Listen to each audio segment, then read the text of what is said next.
Vamos a hablar de la Araucanía, pero vamos a hablar sin tapujos, ¿sabe? Porque llevamos, por lo menos de que volvimos a la democracia, más de 30 años, 31 años, 32 quizás ya, y se siguen diciendo las mismas cosas y no pasa nada. Estamos con don Francisco Buenchumilla, que fue diputado, subsecretario, fue además alcalde, fue gobernador, o lo que hoy día sería intendente.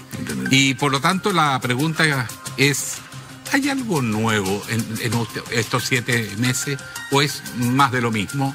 ¿Se ve claridad dónde se va? ¿Hay un cambio de política? Con sinceridad, senador. Muy bienvenido. Alejandro, mira, perdóname, pero a los años que yo tengo me puedo dar un cierto gusto. Eso es lo que queremos, que se dé todos los gustos acá. Bueno, yo no puedo entrar a este programa a contestarte derechamente esto sin desearte mucho éxito en este nuevo camino que tú estás emprendiendo, volviendo a tus raíces de periodista, porque fuimos colegas y amigos en el Senado.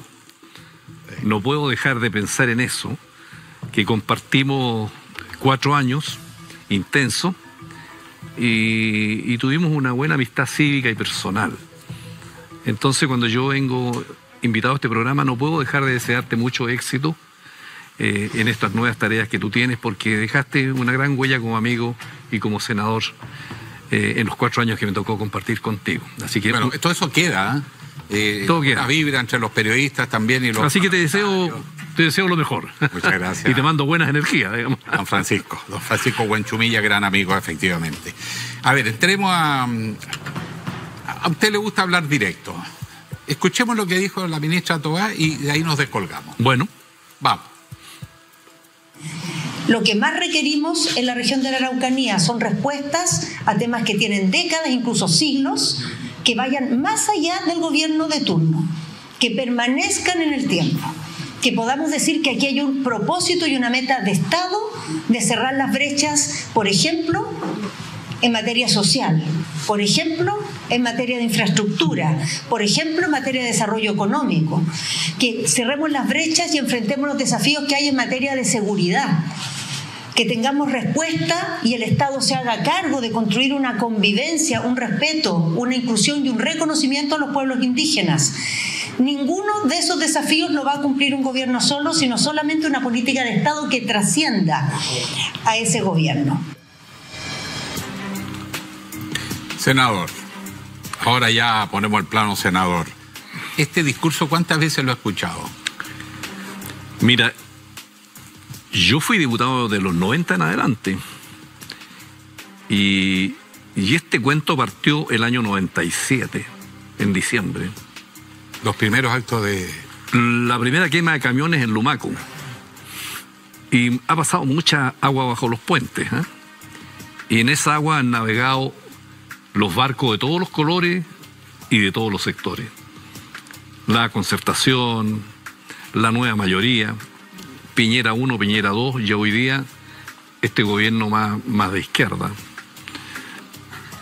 Y a mí de repente me cansa este proceso porque me he quedado como una fotografía estática de no ver algo distinto, algo diferente. Entonces yo pienso en cómo uno pudiera conocer la historia de su país y ver, digamos, el fondo del problema que tenemos en la región de la Araucanía. No lo logro visualizar en las palabras de la ministra, que es un discurso que está bien, pero que soslaya el conflicto profundo que tenemos ahí. Que se engarza para atrás. Sí. Don Francisco, le voy a hacer una siguiente pregunta. Cuando usted era intendente, yo lo recuerdo, yo en esa época era periodista todavía, usted hizo un documento de unas casi 50 carillas, porque me las leí en su oportunidad. Estaba buscándola ahora y por ahí la encontré. Usted le mandó esa propuesta al gobierno, es decir, cómo abordar el tema de la Araucanía de manera integral, porque el problema, decía usted en su diagnóstico, no es de seguridad, no es policial, es político. Y hay que tomar medidas políticas. ¿Cuántas horas se demoró aquí La Moneda en echarlo del cargo? Bueno, fueron menos de horas, fueron minutos. Llegó a Santiago y... Llegó a el documento llegó a Santiago yo creo que 5 para las 9, y a las 9:10 más o menos me llamaron para que entregar el cargo. Para que me entregara el cargo. Pero yo cuando fui intendente cambié el giro de la discusión, ¿eh? Porque yo dije, mire, este no es un problema de seguridad solamente, no es un problema de pobreza solamente, es un problema político. Y de ahí se empezó a hablar hasta el día de hoy de que este es un problema político. Y yo hice esa denuncia muy documentado en la formación que yo tenía desde el punto de vista intelectual, histórico, político, sobre la historia de la región de la Araucanía. Y se me dijo, bueno, pero Huenchumilla habla de la problemática, pero no tiene la solucionática. Y a raíz de eso, yo hago este documento, me senté al computador un par de días y hice una propuesta completa sobre esa materia. Y el nivel central acá en el gobierno estimaron de que a lo mejor yo me estaba excediendo como intendente y proponiendo una solución que probablemente el gobierno no compartía. Y por lo tanto la medida que tomó fue, digamos, pedirme el cargo, porque creo yo que a esa altura me había convertido en un intendente incómodo para el centralismo de Chile, típico desde la formación del Estado, porque este es un país centralista, absolutamente, y que sigue funcionando hasta el día de hoy. Como curiosidad solamente, me he dado cuenta que en las conversaciones de elaborar una nueva constitución y definir estos bordes, ya no se habla de la descentralización, por ejemplo, que por lo demás logramos avanzar. Tenemos gobernadores electos que ahora están ahí flotando en la nada, pero quiero recuperar ese documento. En concreto, ahí hay problemas de pobreza, hay problemas de un descontento que viene hace mucho tiempo, que nunca ha sido escuchado, porque quizás es el gran problema. Todos los gobiernos hacen cosas creyendo que los mapuches y los pueblos originarios quieren ciertas cosas, pero yo creo que nunca se han sentado a escucharlos. Y yo le quiero hacer la pregunta, ¿usted ha visto, por ejemplo, en este gobierno que se esté escuchando antes de hablar? Bueno, yo tenía muchas esperanzas en este gobierno, te lo digo francamente, porque mi candidata era la Yasna Proboste, que perdió, y después de eso nos fuimos con el presidente actual, Gabriel Boric. Y Gabriel el presidente Boric y su gente tenían algo especial, era una nueva generación que quería hacerse cargo del Estado de Chile. Una generación con ilusiones, con esperanza, con nueva manera de ver la política, una cosa más refrescante. Tenía mucha esperanza. Pero después la cruda realidad de la naturaleza humana, de lo que es la política, desde siempre entre los seres humanos, que la política es dura, que se requiere experiencia, que nadie te cede nada, que tienes que tener un proyecto, que tienes que tener sabiduría, saber escuchar, saber cuándo avanzar, cuándo retroceder, cómo negociar los temas. Se requiere una cierta habilidad política, porque la política es un intangible, donde las matemáticas no te dan, 2 más 2 no son 4 en política. Y entonces he visto un déficit político en el gobierno que se traduce, yo diría, dramáticamente, en que vuelven a la conducción del comité político aquellos personeros de la exconcertación que justamente estos gobiernos lo denostaron tanto antes en el momento en que iban avanzando en su proyecto. Y ahora son ellos los que están dirigiendo como el comité político. Hace un año atrás, más o menos a esta misma altura, el Partido Socialista marchó sorpresivamente una noche a conversar con el Frente Amplio. Quería integrarse a la campaña de Boric y le dijeron, sí, pero con sus amigos no. Iban llevando el nombre del PPD. Y por el PPD tuvieron que devolverse los socialistas a la exconcertación, por lo menos en la forma, y recuperar ese espacio. Aunque la mitad de la militancia ya había migrado hacia el Frente Amplio. La pregunta ahora es cómo se llegó de un partido que no lo querían en la coalición en pleno proceso electoral, pero hoy día le puso a la ministra del Interior. Por eso digo que es un proceso dramático, de un drama, de cómo se hace un discurso y se quiere renovar todo para volver al mismo cauce de siempre. Entonces eso te demuestra de que en la vida de la conducción de las sociedades hay que combinar el ímpetu y la fuerza de la juventud y la experiencia de aquellos que han caminado antes, porque si no las cosas no funcionan. Entonces tú tienes que combinar la fuerza, la energía, la velocidad con el necesario reposo y el balance que te da la experiencia de los años. Estos 7 meses, los últimos 7 meses, ¿qué ha pasado? No, yo creo que aquí hay un déficit político, de conducción política, de no tener un proyecto claro respecto a para dónde se quiere caminar, con muchos errores no forzados, y muchos de nosotros los hemos apoyado incondicionalmente. Yo no formo parte del gobierno, pero quise ayudarlos y los quiero ayudar. Pero para eso a uno tienen que escucharlo y no siempre sucede eso. Vamos a tratar de escucharlo, senador, pero primero recordar que el presidente Piñera también llegó, lo habían hecho antes los gobiernos de la concertación, etc. Llegó con la idea del plan Araucanía, hizo unos anuncios, llegó allá don Alfredo Moreno como el superministro, con el tremendo plan, estaba todo resuelto. Vino el caso de Catrillanqui, se desplomó y el gobierno de Piñera se quedó sin agenda en la Araucanía, digamos las cosas como son. Ahora no vemos una agenda. Si usted fuera presidente, ¿cuál sería esa agenda? ¿Qué es lo primero que haría, lo segundo, lo tercero? Mira, antes de contestarse eso, hay una diferencia con Alfredo Moreno. Que Alfredo Moreno se instaló en la Araucanía como el ministro que más ha estado en terreno conversando y dialogando con la gente. Se la tomó en serio Alfredo Moreno y vivía prácticamente en la Araucanía. Pero el piso lo tenía que colocar el presidente, y el presidente estaba en otra. El presidente estaba en el comando jungla, claro, estaba en la represión, estaba en otra el presidente. Entonces Moreno caminaba sin piso y estuvo varios meses en eso. Y en el plan Impulso era una suma de plata de los distintos ministerios. Y hoy día estamos más o menos repitiendo lo mismo. Pero como yo creo que este es un problema político de fondo, yo creo que lo que se requiere aquí es una conversación directa entre el jefe de Estado y los poderes fácticos de este país, representados por los grupos económicos que tienen las plantaciones forestales en la región de la Araucanía. Usted ha dicho, y en su documento lo dice, que si no se pone en la mesa, no a los agricultores, porque los agricultores son más pequeños, hay un montón de costumbres, familias, tradiciones, terrenos que compraron, terrenos que traspasaron por generaciones, muy difícil ahí operar. Pero si el problema es tierra, uno mira y usted mira hacia las grandes forestales. Pero ellas nunca han estado en la mesa.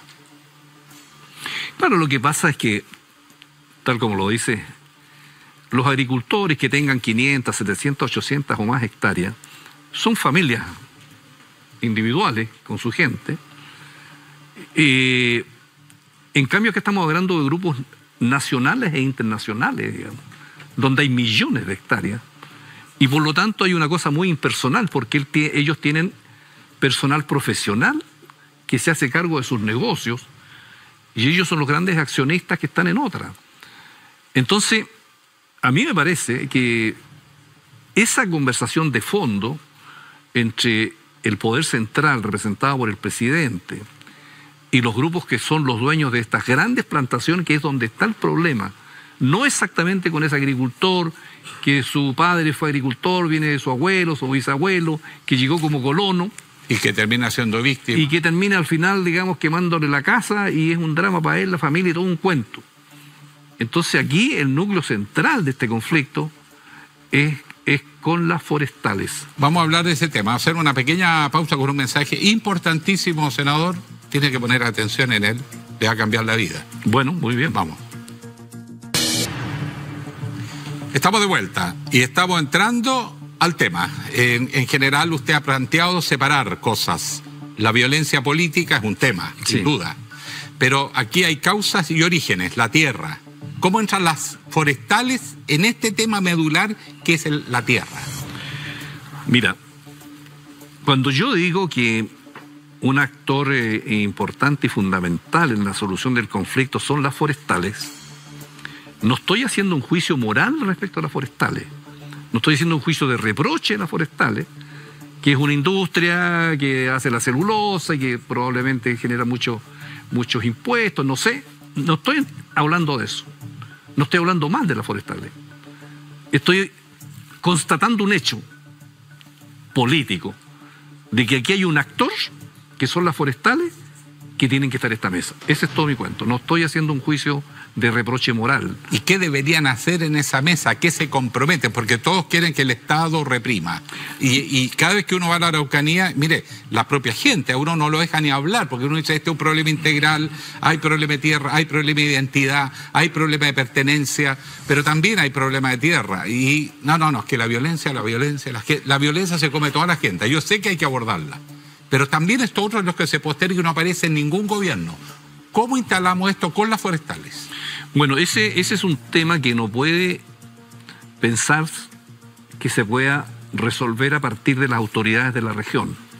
Eso lo constaté cuando yo fui intendente, porque ese problema se trasladó desde la región, hoy día está instalado en La Moneda. Eso es insoslayable para todos los gobiernos y ningún gobierno ha querido, entrar a eso. Tengo la impresión de que las forestales no están ajenos a esta realidad. Y las veces que yo he tenido oportunidad de conversar con sus ejecutivos, encuentro una cierta disposición a entrar al tema. Porque aquí estamos hablando de grandes porciones de tierra, porque las forestales llegan allá en el sur y se instalan en Chile como una industria, en gran parte subsidiadas por el decreto ley 701 en tiempo de la dictadura de Pinochet, donde se colocó mucho recurso fiscal para impulsar esta industria. Y esto cambió el panorama rural, la estructura social y rural del sur de Chile. Entonces creo yo que ellos han sido un actor de esa naturaleza. Entonces vuelvo a repetir yo que como son determinantes en la solución del conflicto, a juicio mío, ameritaría una conversación en más alto nivel para ver si ellos están disponibles para entender que el problema de la Araucanía y del sur de Chile es un tema de características nacionales. Y para hacerlo más aterrizado, esto es un problema de tierras, y ellos tienen las tierras. Si uno analiza de dónde salieron esas tierras, fue publicado en el diario La Tercera, hará unos 3 meses atrás, un reportaje que decía que por lo menos 1/3 de las tierras que el Estado le reconoció a las reservaciones indígenas con los tratados de la llamada pacificación de la Araucanía del siglo pasado, estaban ocupados por no mapuches. Y aún más, muchas ciudades se han expandido y han copado territorios indígenas. Entonces para los mapuches no solo es la tierra, es el territorio que está copado por el Estado o por particulares. Y por lo tanto un gesto de reparación pasa por una alteración muy compleja. ¿Cómo se aborda ese tema con la forestal? Porque en el fondo tendrían que entregar tierras. Claro, el punto de vista mío no es desconocer de que también hay problemas de restitución de tierras con muchos agricultores del sur. Y efectivamente es así, y ahí también hay mucha violencia. El punto de vista mío es que del análisis que yo he hecho, es que más determinante que los agricultores, el factor más determinante son las forestales. Ese es mi punto. Nada más que eso. No estoy diciendo que con el tema de las tierras agrícolas no haya que hacer alguna política específica que está haciendo la CONADI, pero donde yo digo que el núcleo central del conflicto está en el rol que han cumplido las forestales en el sur de Chile, y como compañías potentes, nacionales e internacionales, tienen un rol que jugar en el país para lograr resolver este tema que ya se ha transformado en un conflicto que está instalado en La Moneda. Y además, entonces, cuando esas tierras, esas forestales, muchas ya no son chilenas. Tienen dueños que están en extranjeros, fueron traspasadas muchas propiedades, entiendo, y por lo tanto eso es una interlocución incluso con inversionistas extranjeros. Lo que pasa es que son grandes compañías que son en general sociedades anónimas y por lo tanto puede haber accionistas de distintos sectores, de distintos lados.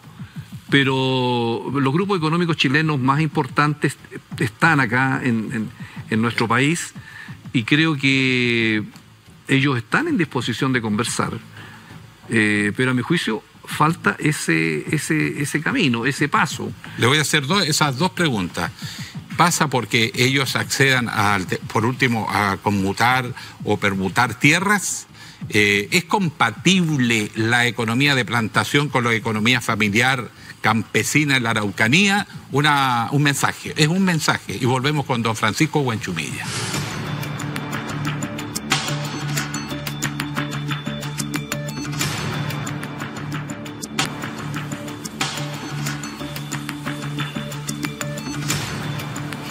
Estamos conversando con el senador Francisco Huenchumilla, ex diputado, ex alcalde, ex intendente de la Araucanía, que es la persona que ha estudiado y ha hecho propuestas más concretas para el abordaje de fondo, porque todos los gobiernos se han quedado en el tema de la seguridad, que hay que abordarlo, y lo voy a preguntar de eso. Pero fundamentalmente el tema de tierra, ¿cómo se accede? Y ahí quedó unas preguntas dando vuelta, don Francisco. Uno, ¿con las forestales hay que negociar permutaciones de tierra para las comunidades? ¿Esa es una salida? Mira, yo quiero reiterar que en la Araucanía tenemos un conflicto con violencia política y lo vemos en las noticias, y esto lleva 25 años. Y cuando los gobiernos hacen políticas públicas de inversiones, de fomento, todo eso, sí. Yo no digo que está mal, pero esa misma política se hace en todo Chile con respecto a las comunidades rurales y a los sectores que viven de la agricultura de otras actividades. Lo que yo estoy diciendo y sosteniendo es que la explicación de la violencia reside, a mi juicio, en un actor central que hay que conversar y que hay que resolver, que es el tema de las forestales. La CONADI normalmente no compra tierras forestales porque las tierras forestales tienen la tierra y tienen las plantaciones de pino u eucaliptus. Por lo tanto, una hectárea plantada con pino u eucalipto vale muchísimo más que una tierra agrícola. Por eso la CONADI no tiene los recursos del Estado, porque una tierra agrícola, supongamos que valga 5 o 6 millones de pesos, y a lo mejor una hectárea plantada puede valer 20 millones de pesos. Entonces es un problema también de recursos. Pero lo que yo voy, que como las forestales son grupos importantes a nivel nacional, están en condiciones de poder tener un diálogo político con el gobierno para contribuir, porque eso va a las causas profundas del conflicto de violencia. Vamos a estar en la violencia, pero en la región de la Araucanía. La última consulta, ¿es compatible una economía de plantación como la que tenemos en nuestro sur de Chile con la economía familiar campesina? Porque las comunidades no son dueñas de las plantaciones y muchos se plantean que están luchando por su supervivencia, que esta es la última batalla que dan, porque si la pierden va a desaparecer su sustrato, la tierra. ¿Es compatible estos dos mundos? Bueno, yo lo único que puedo decir es que las comunas más pobres de la región de la Araucanía están llenas de bosques artificiales. Los bosques artificiales son como los bancos, tú no hayas con quién conversar, es como raspar un vidrio. No tienes un interlocutor, porque por último un agricultor tú lo conoces, sabes, conoces su familia, sabes con quién estás hablando. Con las forestales tú no sabes con quién estás hablando. Hay cuidadores, hay capataces, hay gente que se mueve por ahí. Pero no son los dueños. Pero no son exactamente los dueños. Entonces, creo que eso amerita un diálogo mucho más profundo de parte del Estado, sin perjuicio que tiene que preocuparse de las otras políticas. Lo que yo estoy sosteniendo es que el nivel de violencia que tenemos no se va a solucionar con políticas de seguridad ni con políticas contra la pobreza, que no estoy diciendo que no las haya que hacer, sino que el núcleo central está en las tierras forestales. La tierra, la identidad, ahora la soberanía, la autonomía, espacios de autonomía, de representación. Hay muchos temas que usted ha planteado en ese documento que después nos puede decir dónde se encuentra, porque creo que va a iluminar a muchas personas realmente interesadas en resolver los problemas. Pero la violencia es un tema, porque el Estado no puede no hacer nada. Hay una explicación histórica de un Estado que nunca he escuchado y eso se fue agravando y está en niveles hoy día que sigue escalando. ¿Cómo lo enfrentamos? Estos estados de excepción que se van cada 15 días, ¿tienen sentido? ¿Están ayudando realmente o solo están complicando la situación? Mira, ese es un tema muy complejo porque efectivamente la violencia existe y todos lo vemos en las noticias. Entonces el gobierno de Piñera estableció este estado de excepción de emergencia. Y se estableció, llegó este gobierno, y este gobierno lo ha vuelto a reiterar, y no tiene otro camino alternativo, según dice este gobierno. ¿Y hay camino alternativo? Y el camino alternativo es que se dice, mire, con los violentos no dialogamos. Pero todos los procesos que hay en el mundo donde hay violencia, tú no conversas con tus amistades.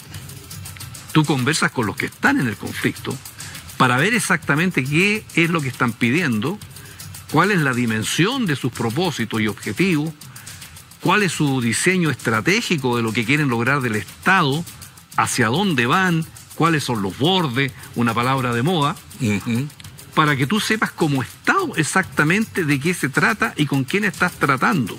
Bueno, hubo una ministra que intentó hablar y le echaron del cargo.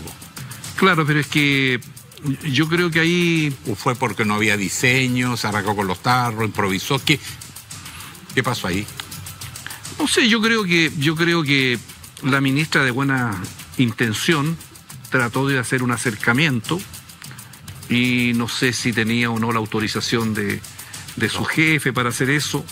Se estimó probablemente con el gobierno que se está sobregirando, pero se han comprado el discurso de la derecha de que con los que ejercen la violencia no se conversa. Pero si Rusia con Ucrania en algún momento van a tener que conversar, aunque estén en guerra y son enemigos. Todos los conflictos al final terminan en que tiene que haber una mesa de diálogo para resolver los temas. En Colombia, para decir ir más lejos.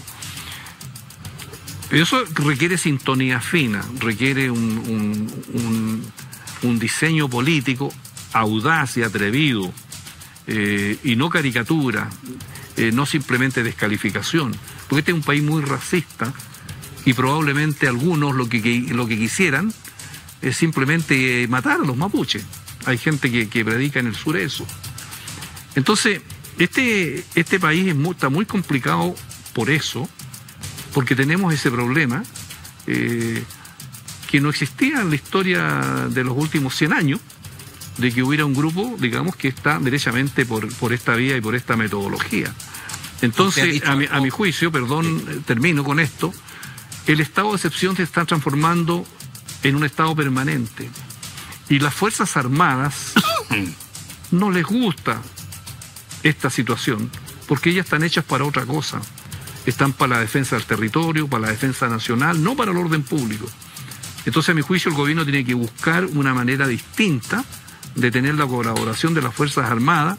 Hay que reformar la Constitución, hay que hacer un estado de excepción distinto, diferente, que permita colaborar en la mantención del orden público y de la seguridad, pero que al mismo tiempo no se abandone la idea central, que digo yo, de que aquí se requiere un diálogo muy profundo y claro, y con todas las cartas sobre la mesa, con la industria forestal. Para eso hay que atreverse, y los liderazgos se prueban cuando tú eres capaz de navegar contra la corriente.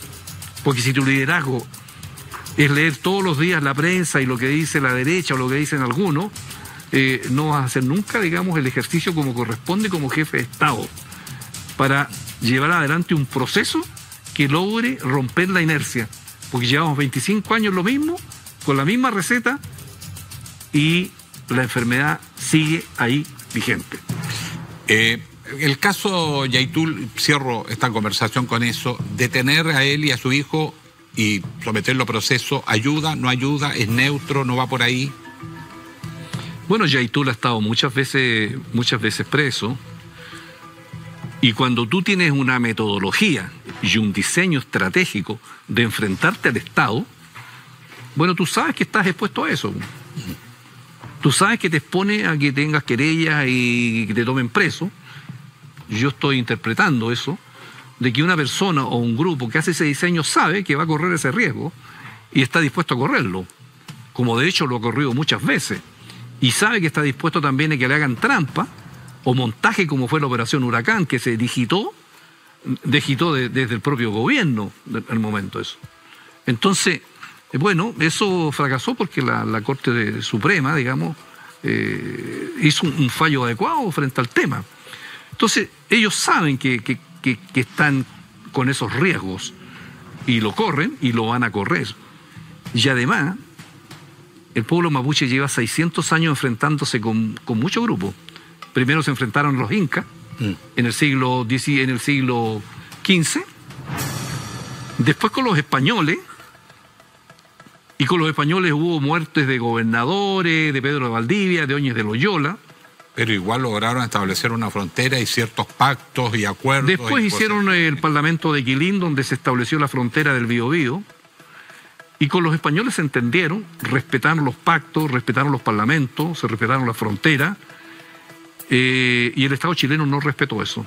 El Estado chileno quebrantó el Tratado de Tapico del año 1825. Lo cambio de tema porque le quiero hacer una pregunta cortita. Usted es el representante de la democracia cristiana en la mesa que está tratando de ordenar esto de la convención. ¿Se va a llegar a acuerdo o no? ¿Cuál es su feeling? Bueno, tenemos que llegar a un acuerdo. Esa es la intención que tenemos los que hemos participado en eso. Derecha, centro, izquierda, todos.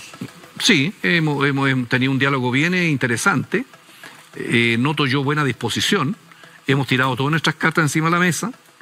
Hemos dicho todo lo que tenemos que decir, nuestras aprensiones, nuestras dudas, nuestros propósitos. ¿Y el jueves llegamos a acuerdo o no hay acuerdo? Mire, lo primero es que mañana martes vamos a llegar con algunas minutas, los 8 personeros que estamos trabajando junto a los presidentes del Senado y de la Cámara. Esa fue la tarea que se encomendó específicamente al diputado Diego Ibáñez y a todos nosotros, de ojalá llegar con una minuta sobre los puntos, digamos, a resolver.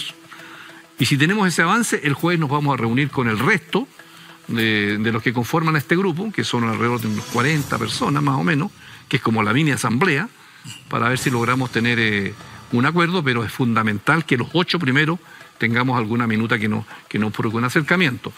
Si vamos a llegar o no, estamos hablando de la política, y usted sabe que la política es muy veleidosa, porque a lo mejor algunos no muestran todas sus cartas, no sé qué diseño tendrán, de que a lo mejor no quieren que esto funcione, no sé en esa parte. Pero que hay buena disposición, hay buena disposición. Para terminar, hay 3 años desde el estallido social a la fecha, sin constitución y sin ninguna reforma social importante. El país no aguanta más. Pero ha sido muy agradable conversar con usted, don Francisco. Me permita tutearlo, don Pancho, porque así yo siempre le he dicho con respeto. Muchas gracias. Cariño.